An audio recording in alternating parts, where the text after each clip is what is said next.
Set ঢুকেছে মির্জাফুল্লাহ কোথায়?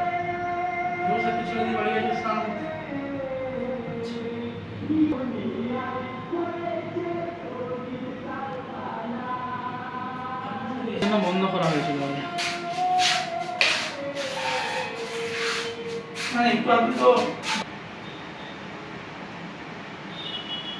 ছবি দিয়ে রাখলাম না, আমি ছবি দিয়ে দিতে পারি।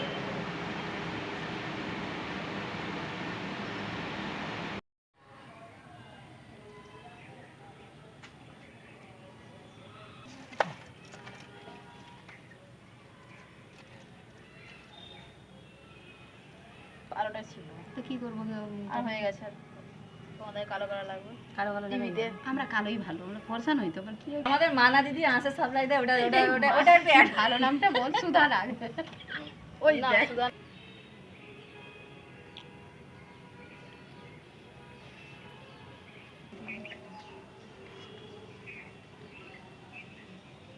আচ্ছা একবার রিপোর্টার দাদার সঙ্গে এটা তো দেখাবে তো। সেটাই তো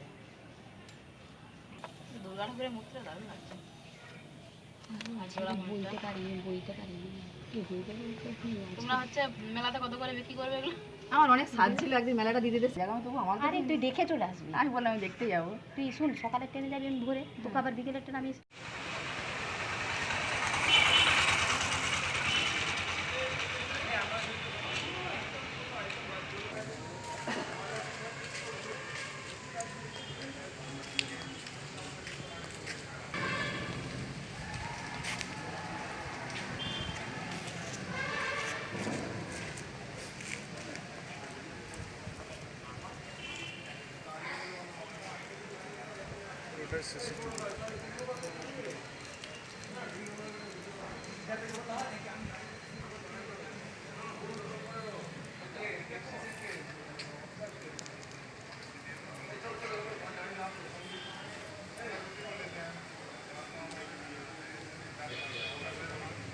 ভিডিও আর এফএস স্যার ওনারা আমাকে ফোন করেন। আমি একজন সিএসপি। ওনারা ফোন করে বলেন যে মাছের আঁশের প্রশিক্ষণ হবে আর কতগুলো মেয়ে দিতে হবে। আমি তারপর কতগুলো মেয়ে দিই, দিয়ে ওখান থেকে প্রশিক্ষণ শুরু হয়। আর ওই মাছের আঁশ দিয়ে নানান ধরনের মানে গয়না আর মাছ আর গোলাপ ফুল, বক, আরও নানান ধরনের আসবাবপত্র আমরা তৈরি করি। কতদিনের ট্রেনিং হয়েছে? হ্যাঁ, ট্রেনিংটা 18 দিনের হয়েছিল। এরপরে কি নতুন কোনো কাজের কিছু আপনাকে জানিয়েছে? বলেছেন ওনারা পুজোর পর আবার আমাদের ট্রেনিং শুরু হবে। আর এর মধ্যে আমরা একটা মেলার অফার পেয়ে গেছি, সৃষ্টিশ্রী মেলা। ওটা আমরা কলকাতায় যাচ্ছি।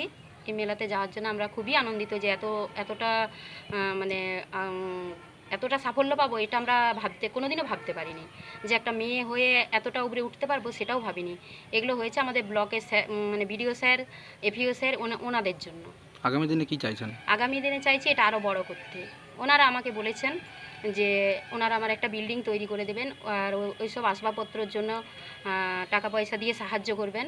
আমি মেলাটা থেকে ফিরে আসার পর ওই কাজগুলো আমার শুরু হবে। আপনার নাম? আমার নাম কাবেরী ফৌজদার।